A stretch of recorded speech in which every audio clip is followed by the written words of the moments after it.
Welcome to Creating Change.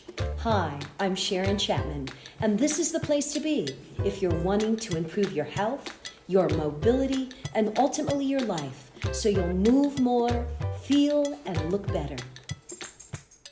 Welcome to Creating Change's first podcast. I want to say a heartfelt thanks to Amplified Podcasting and specifically to Silvia Isechsen for her direction and ongoing support that has made this podcast and this voice possible. You've all heard that sitting is the new smoking, meaning it's hazardous to your health. There's a growing body of research that states that prolonged sitting increases your risk of an early grave. Now take a deep Pilates breath, because if we are training and conditioning ourselves to sit more and move less, what kind of an impact will that have on the next generation?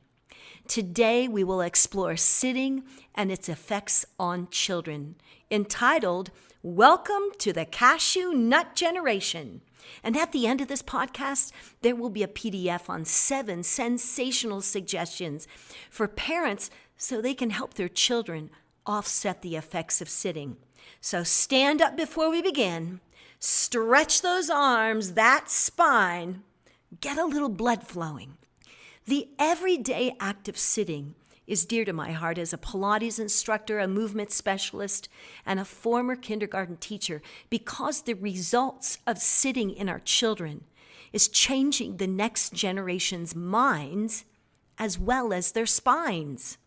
We've changed from a moving culture to more of a sitting around, sedentary lifestyle, and now that the digital age has been embedded into our daily lives as well as our children's, a big change is a-comin', and possibly not the change we want.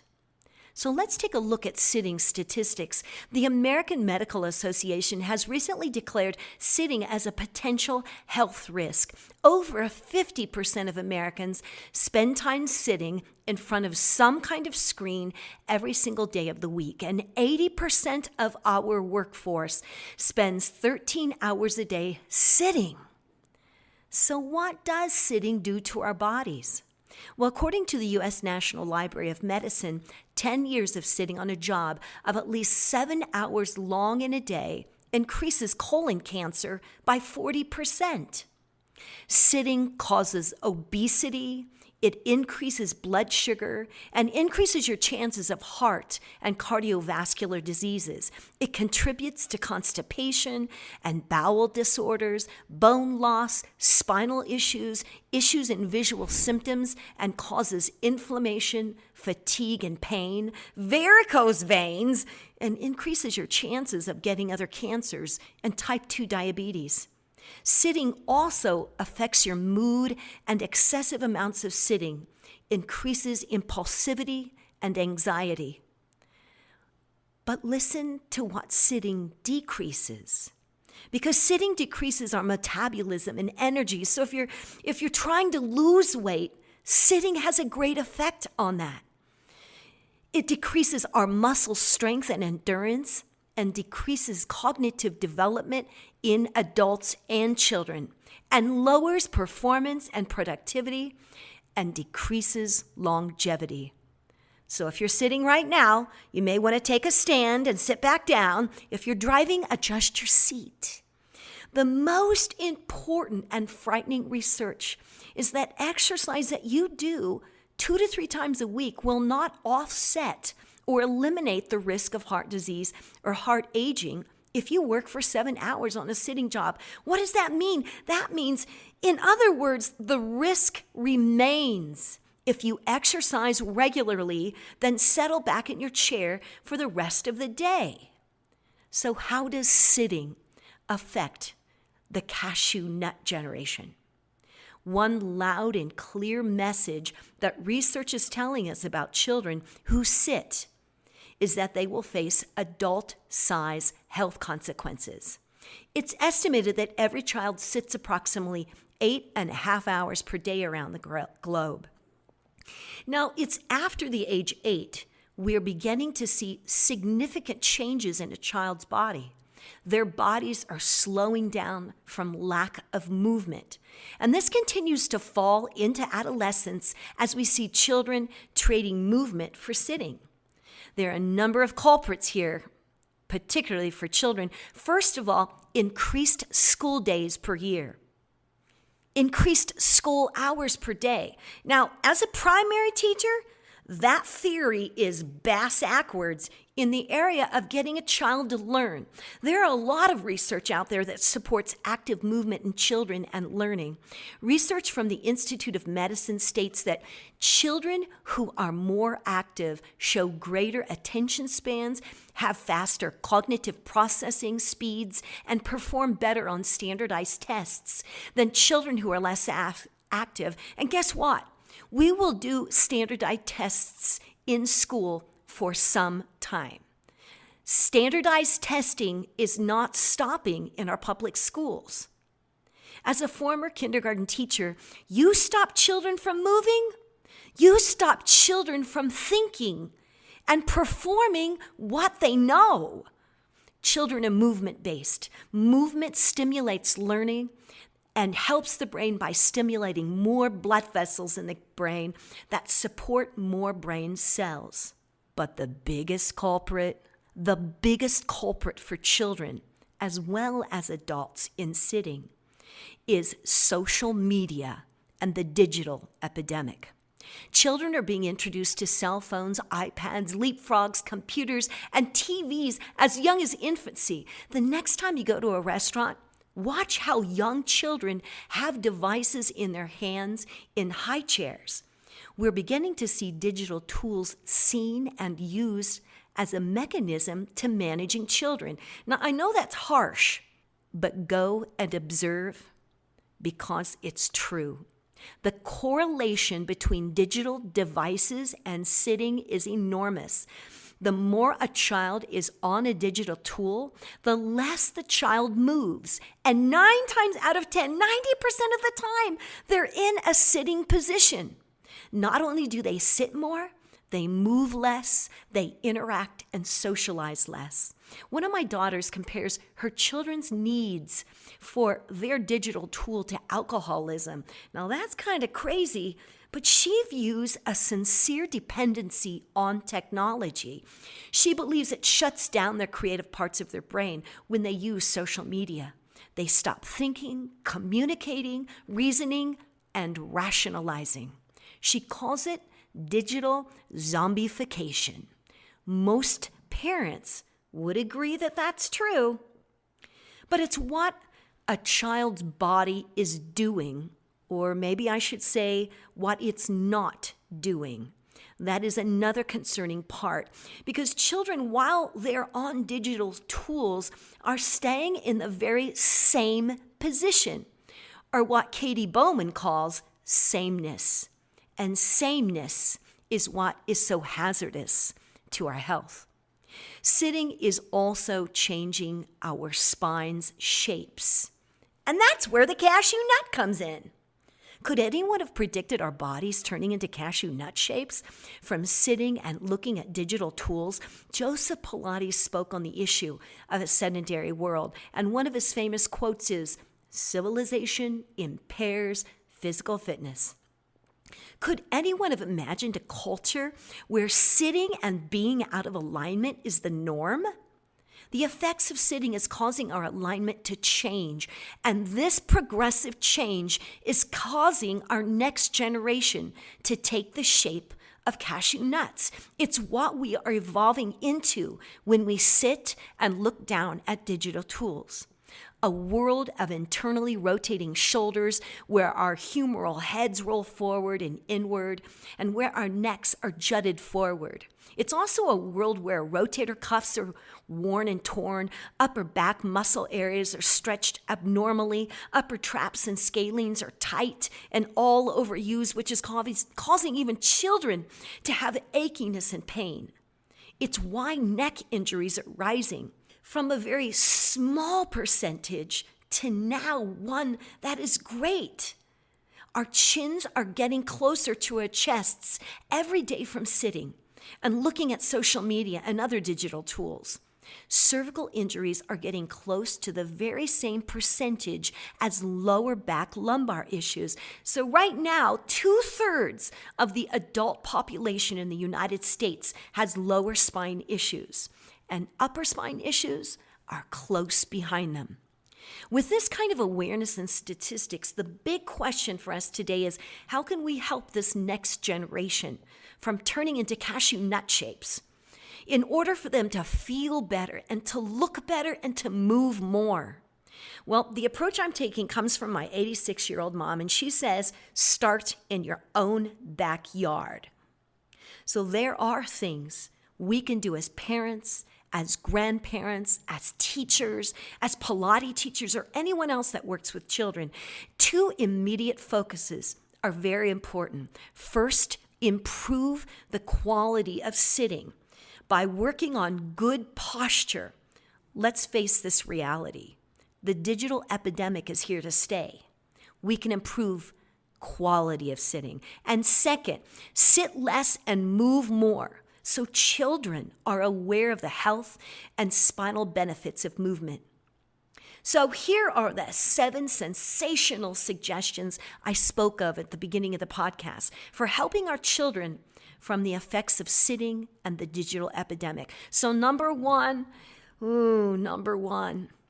be the example, parents. Put your cell phones up.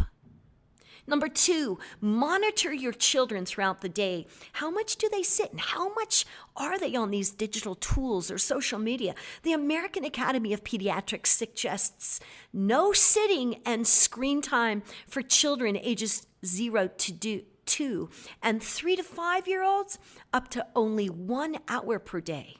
When it comes to school-age children from kindergarten up to high school, it's hard to monitor, yes, but ask teachers. Most classrooms and school districts monitor computer time and ask, are they sitting?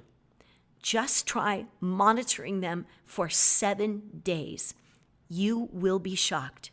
Monitor the time frame that they are sitting and on their devices, as well as you. In other words, again, be the example. Number 3, encourage standing over sitting in the home when using their phones during offset hours. Now, when computers entered my kindergarten classroom a decade ago, we stood. It was the perfect height for this age group, and standing is so much better for your spine and it promotes blood flow. Movement and standing also breaks down the fat and the sugar that triggers a healthy biological process in your body. And it gets more challenging as children age, so talk to them about sitting less and standing more. Every time you stand, your muscles activate, and within 90 seconds of standing, your cellular engine turns back on. Number 4, inform your older children of the dangers of sitting. Our parents had no problem informing us of the dangers of smoking, and most scientists are saying that sitting is the new smoking. Be aware of how much time our older children are on social media and sitting. Long periods of time conditioning developing brains to only respond to short pieces of information on social media. It becomes like a non-informational revolving door for children. So their ability to remember information in the long-term memory department is jeopardized. It affects their ability to focus for long periods of time, and less focus can impede a child's ability to be efficient in productivity in school. If you monitor the time frame they are sitting and on their devices, you and your children will be aware of its obsessive nature. Number 5, collect the devices at mealtime and after a certain time at night. Now, this is difficult, but it's not impossible. You know what I do is if I have to be on a device, I time myself, yes, but when I know it's my family's time to get off, not only do I turn them off, I get them out of my sight and out of the sight of children, including grandchildren. Number 6, and this is awesome. I love this part because I just know tons of parents that actually do this, and here's why we should not be doing this. So let me explain it first. Monitor at night. Science suggests removal of all digital devices from bedrooms, and here's why. The blue light that emits from cell phones, iPads, TVs, and other digital devices harms the quality of sleep and productivity into the next day. Short spurts of blue light plays a critical role in your overall mood, your energy level, and sleep quality. Sunlight, for example, has high concentrates of this blue light. And when you see sunlight, the blue light stops the natural production of the hormone melatonin and makes you feel more alert. Now, throughout the day, the blue light declines from the sunlight. Blue light affects the ability to fall asleep, as well as affects the ability to get to that deep sleep where our growth hormone functions to heal and regenerate our bodies. We want our children to have the best quality of sleep possible for better energy the next day because it affects their mood, their energy, and their productivity in school. And 7, encourage less sitting and move more and make more movement. You've seen the commercial that shows the egg in the frying pan and says, "This is your brain on drugs." Well, this is what happens to the brain when we sit for a period at the 45-minute mark. Now, my friend, my colleague by the name of Dr. Cal Sellers explains it in a very elementary way, so I'm going to just really explain it to you even in a more elementary way. It goes something like this. He talks about a part of or a function of the brain that I'll refer to as the energy conservation man. He's a part of your brain that's in charge of conserving the energy in your body. So at the 45-minute mark of sitting, he goes around in your brain, turning down the volume in your muscles to conserve the energy in them. So according to science, our brain tells our muscles to go to sleep at the 45-minute mark. It doesn't matter who you are, it doesn't matter your age, or it doesn't matter how you're sitting. Now, why is that an issue for your body? Well, poor muscle activation creates problems in our joints randomly. Now, when we're young and our body tone is good and supple and joints are aligned and everything stays where it needs to stay, but as you advance in age, ligaments move more. But science now shows that children's ligaments are moving more and more at younger age. Ligaments put pressure on the nerves of the body. It also increases cortisol, the stress hormones, which causes numerous problems just from sitting. We need to get our children out of this 45-minute mark, particularly in school, so the energy conservation man does not take over the brain. A new program is currently being implemented at an LA Middle School southwest of Casper, Wyoming, at none other than Poison Spider School in the second grade classrooms. It's called the Quiet Movement Program. Now, this program's curriculum is based upon improving the quality of sitting and at the same time encouraging movements in the classroom every 45 minutes, as well as promoting basic human movements on playground. Now, listen just to the focus of the Quiet Movement Program, because it's teaching children some of wonderful, wonderful things that they need to know to offset sitting. First of all, it teaches good posture. It teaches them what it is, what it looks like, and why it's good for the brain in terms of increasing blood flow, oxygen to the brain, which increases cognitive development, test taking, and performance. It's also teaching management of the body in a controlled, non-evasive way so the energy conservation man does not take over. It involves quiet movement at desks, chairs, and in the classroom. It teaches movements with the brain in mind. It also teaches children responsibility of their own movement and learning. And on playground, we are encouraging basic human movements like hanging and squatting and hip hinging and swinging that open us up and elongates the connective tissue of the body. And lastly, it teaches teachers the management required to be the example of movement on a 45-minute basis. In other words, teachers are learning to be the examples so children can improve sitting quality, efficiency, cognitive development, performance, while offsetting the effects of sitting for themselves.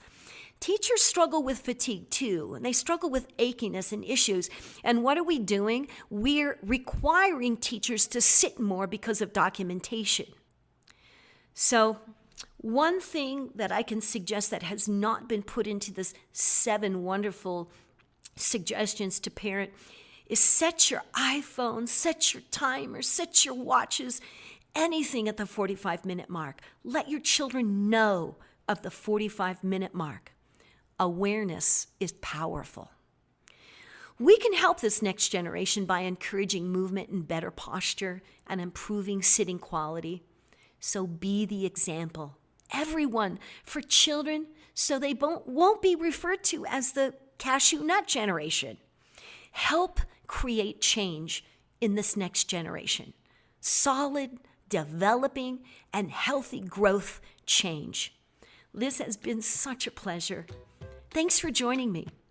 Everyone should stand up now, stretch at least for 90 seconds, get that cellular system going again, get to moving. Now there's 2 PDFs, one on sitting statistics and one on the 7 super suggestions for parents to help children avoid the effects of sitting and the digital epidemic. I'd love to hear your thoughts, suggestions on this podcast. Next week, we are going to explore the connection between diastasis recti and obesity. Thanks for joining me.